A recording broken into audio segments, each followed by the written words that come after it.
Lieutenant Frederick Henry is a young American ambulance driver serving in the Italian Army during World War I. At the beginning of the novel, the war is winding down with the onset of winter, and Henry arranges to tour Italy.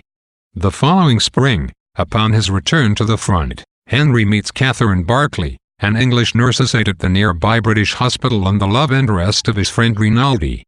Rinaldi, however, quickly fades from the picture as Catherine and Henry become involved in an elaborate game of seduction. Grieving the recent death of her fiancé, Catherine longs for love so deeply that she will settle for the illusion of it.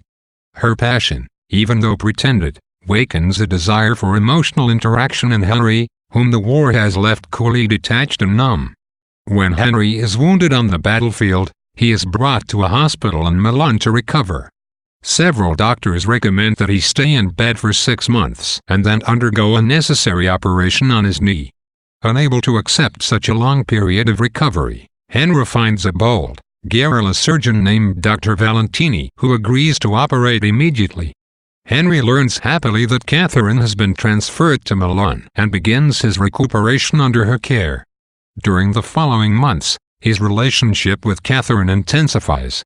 No longer simply a game in which they exchange empty promises and playful kisses, their love becomes powerful and real.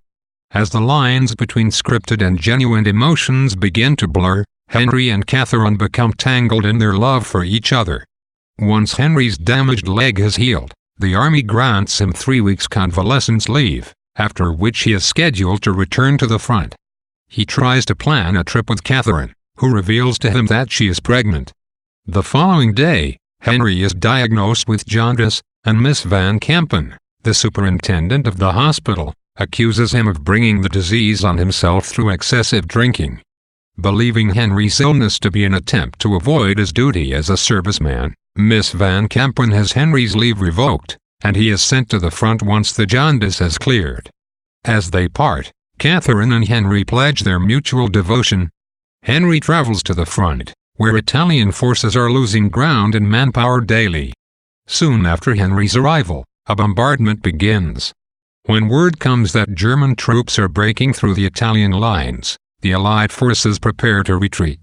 Henry leads his team of ambulance drivers into the great column of evacuating troops. The men pick up 2 engineering sergeants and 2 frightened young girls on their way. Henry and his drivers then decide to leave the column and take secondary roads, which they assume will be faster.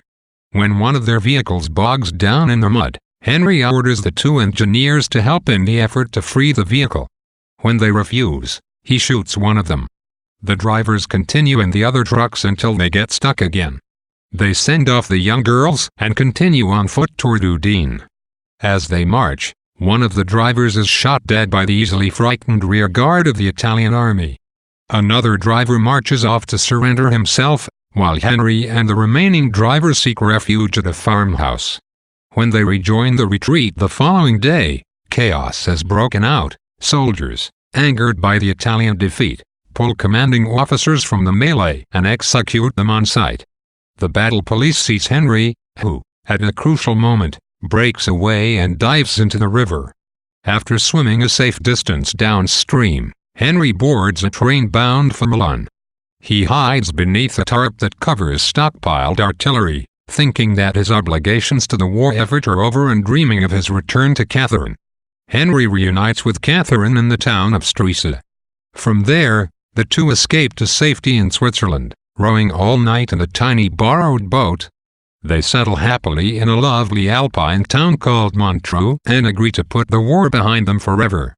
Although Henry is sometimes plagued by guilt for abandoning the men on the front, the 2 succeed in living a beautiful, peaceful life. When spring arrives, the couple moves to Lausanne so that they can be closer to the hospital. Early one morning, Catherine goes into labor. The delivery is exceptionally painful and complicated. Catherine delivers a stillborn baby boy and, later that night, dies of a hemorrhage. Henry stays at her side until she is gone. He attempts to say goodbye but cannot. He walks back to his hotel in the rain,